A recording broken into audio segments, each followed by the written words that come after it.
Behold, from my absence, I present to you one of the most boring books I've ever read, and I loved it. The Mezzanine by Nicholas Baker. Also, this is a gift from Christopher Robinson, big friend of the channel, and the Spinecrackers did an episode on it as well. I'll put both of those in the description below. You ever encounter that thing in art where it's so abstracted and you look at it and you're like, dude, this is probably only appreciated in people who are in the arts, and you think it's just dumb, kind of like the song like 4 minutes 22 seconds or anything by John Cage as well, or like those Cubist art was like, oh, just a red picture frame, that's cool. I can see this easily fitting into that category. This book focuses on every little boring detail of life, but it's really beautiful and super well done and just very poetic, intentionally. Let me get down to it. So this book at 120 pages, 130 pages, is about a guy who is on an escalator taking a break from his job at the mezzanine, the office. And I didn't know it was the escalator the whole time, but it is. I was going back and forth on that. And he thinks of every little detail in life. Now, you might be thinking something. I mean, every small detail. Those very long dissertations and conversations about shoelaces and the brands, the ones that work, and how often to replace a shoelace, rubbing your tongue at the roof of your mouth to fill the wedges. CVS is a central point in the novel. How people pee and the stuff with the bath. Why is my cat going crazy?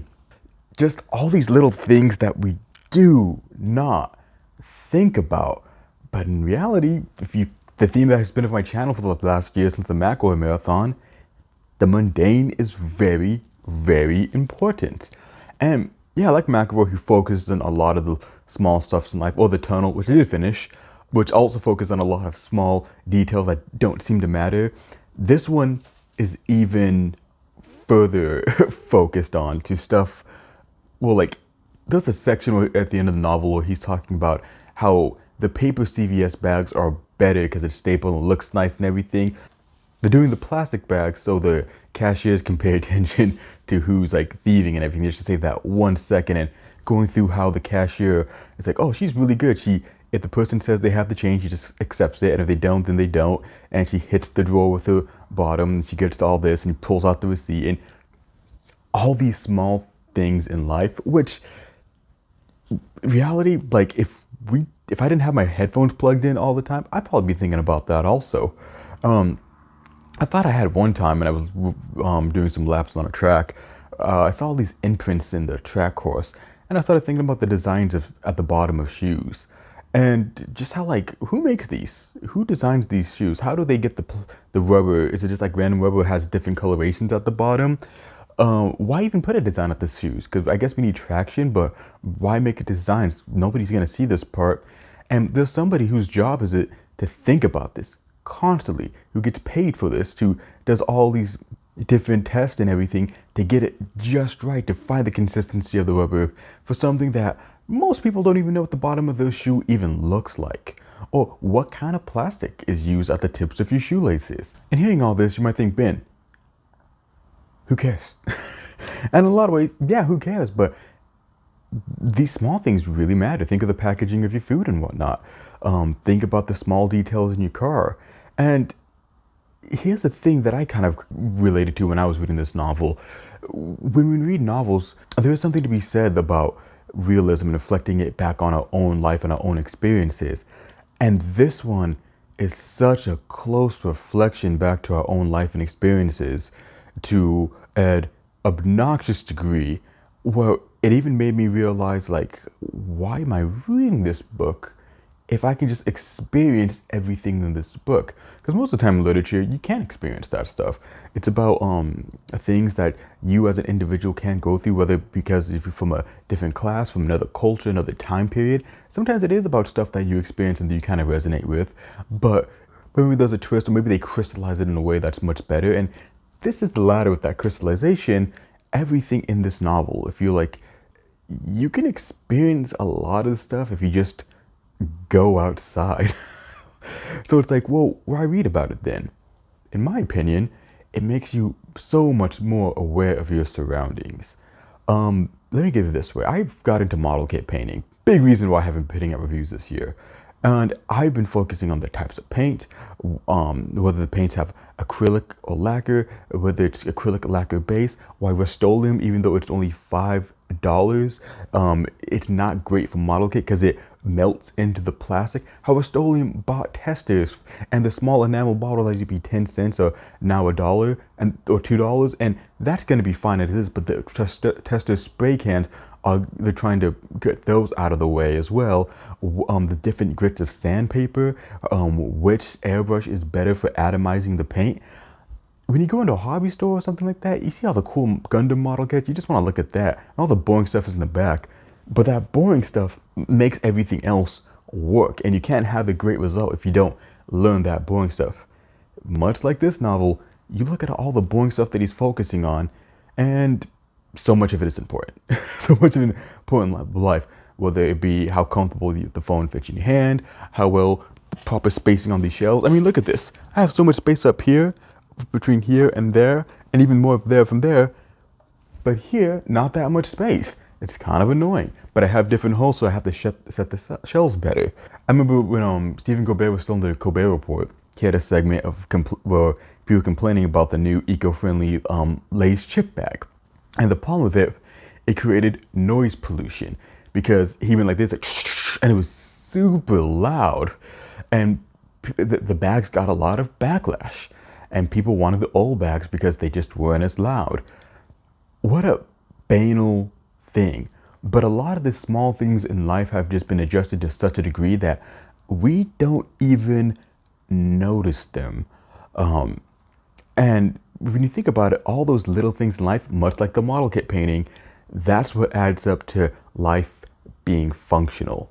And that's what makes this novel hit the closest to home. And that's what makes it the most realistic novel. I mean, the most unrealistic thing about this novel is that all these thoughts are experienced in 5 minutes on an elevator break. And it's like, come on, man.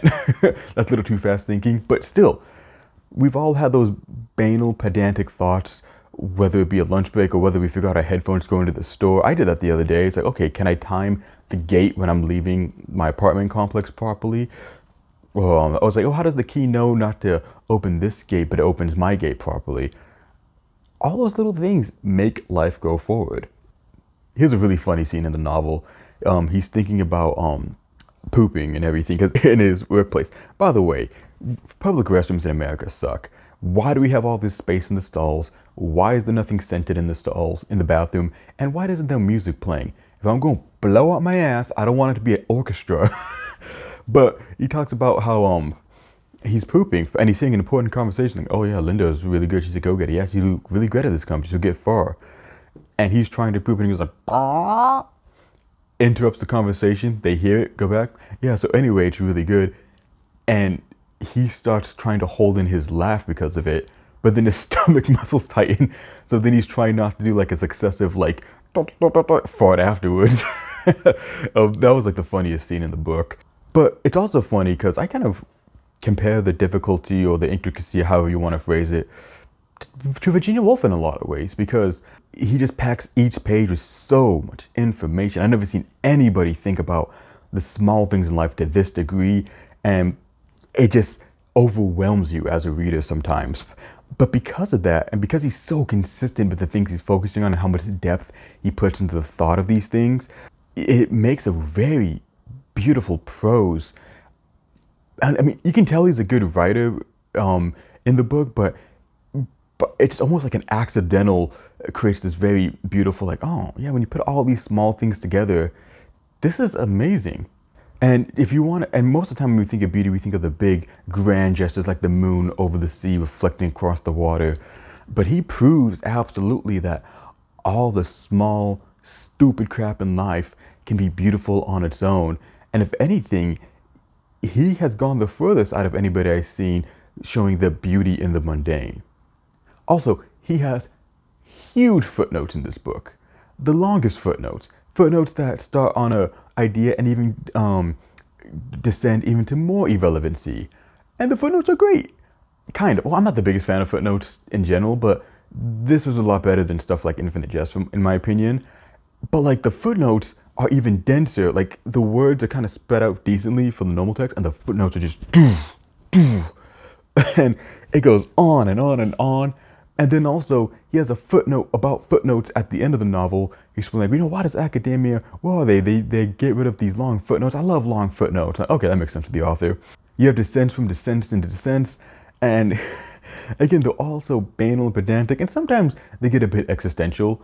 Like when he's talking about the Penguin Classic, and he's talking about Aurelius and what is being and stuff like that, and what our thought process, and how often do we think about this, and the frequencies we think about this a day, and how these thoughts are important. Like he says, like we're just sperm in a universe that was created and just specks of dust. Like, no, we're more important than that. We have all this small stuff, and he uses the small stuff to justify that. Also, I think his use of advertisement was really great. Usually advertisement is kind of cringe, but there's this weird thing where I kind of wish people would use more advertisement in novels. Because if you think about it, if you're reading a more classic 1900s novel and somebody uses an advertisement, it's seen as quaint, it's seen as cute, it's seen as like, oh, how nostalgic. But like, if you do like modern stuff like Taco Bell or CVS, it seems like, oh, this is trash, this took me out of the novel. It works great in this novel. And mind you, it's a novel about pedantic things, so advertisements like CVS do work. But I'm really glad that he did put it in there, and I want to see more novels, especially modern novels, attempt that and everything. So that's all to say, what he's pretty much getting at is current day ephemera. I was at the book fair, and we were looking at all these old advertisements that were just meant to disappear quickly, like brochures or little pamphlets or stuff like that, little like cutouts of artwork. And she's like, yeah, it's ephemera. Like, ephemera? Like, yeah, it's there, and the next minute it's not. Like, it disappears easily. And that's what he's focusing on this novel. Like, he has a whole section about shampoos and how some shampoos are like outdated and they don't sell that brand anymore, that type of bottle. And if you ever go thrift shopping, like I have a lot when I was in my 20s, and you see all these old products, also like, who would want this? A lot of this stuff, a lot of the cereal boxes we had as kids, a lot of the soap we had as kids, like I used to have a soap that had like dinosaurs in it when you'd wash a lot, that's all gone now. And we have really no record of it, to be honest. Maybe a scant photograph from a digital camera somebody took back in the 90s, if it's there, but it's the subject wouldn't even be the photograph, or maybe some catalog we can find. But if you've ever looked in the collecting world, people are all about preservation, but it's kind of like paleontology. Probably only 1% of stuff is actually preserved in consumer media. Most of the stuff is just gone, and it's just forgotten about, and we won't see it. Think about the tragedy of silent films, where a lot of silent films are just like disregarded because it was taped over or burned. It's the same thing with a lot of this small stuff, how certain cups are designed, how certain toothbrushes are designed, how cereal boxes are constructed. It's just gone. And I think that's a really interesting thought.